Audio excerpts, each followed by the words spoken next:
मित्रांनो नमस्कार, पुन्हा एकदा आपले स्वागत आहे. मित्रांनो, टीईटी बाधित शिक्षकांसाठी राज्य सरकारचा मोठा निर्णय.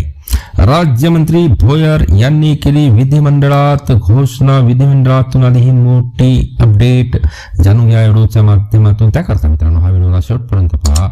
चॅनलला आपण अजूनपर्यंत सबस्क्राईब केलं नसेल तर मित्रांनो चॅनलला सबस्क्राईब करा, व्हिडिओला लाईक करा. सोबतच ही मोठी बातमी आपल्या सर्व मित्र व परिवाराला सुद्धा शेअर करायला विसरू नका.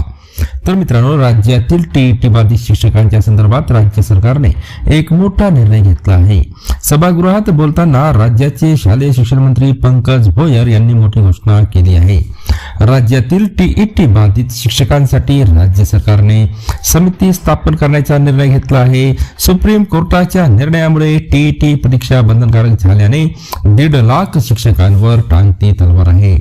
मंत्री भोयर यांनी केलेल्या या घोषणेमुळे राज्यातील शिक्षकांना मोठा दिलासा मिळणार आहे.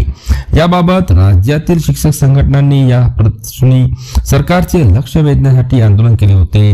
सर्वोच्च न्यायालयाच्या टीईटी अनिवार्य करण्याच्या निर्णयाविरोधात राज्य सरकार हस्तक्षेप याचिका दाखल करणार आहे. राज्यातील जवळपास 3 लाख शिक्षकांनी नोकरीवर लागत असताना टीईटी परीक्षा दिली नव्हती. त्यामुळे आता त्यांना टीईटी परीक्षा देणे बंधनकारक करण्यात आले होते. त्यामुळे शिक्षकांनी या विरोधात आंदोलनही केले होते. सर्वोच्च न्यायालयाने राज्यातील 1ली ते 8वीच्या शिक्षकांसाठी शिक्षक पात्रता परीक्षा बंधनकारक केली आहे. या निर्णयामुळे 53 वर्षापर्यंतच्या सर्व शिक्षकांना टीईटी उत्तीर्ण करणे अनिवार्य झाले आहे. या निर्णयामुळे देशभरातील लाखो शिक्षकांवर परिणाम होणार आहे. त्यामुळे शिक्षक संघटनांनी राज्य सरकारला या निर्णयाला आव्हान देण्यासाठी पुनर्विलोकन याचिका दाखल करण्याची मागणी केली होती.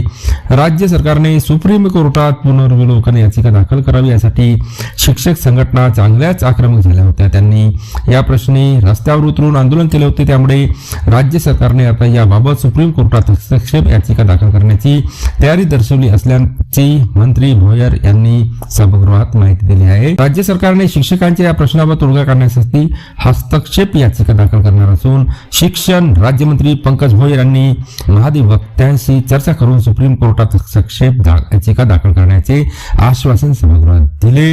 मात्र या आश्वासनानंतर समाधान नसल्याने सभागृहात उपस्थित असलेल्या शिक्षक आमदारांनी सभात्याग केला आहे.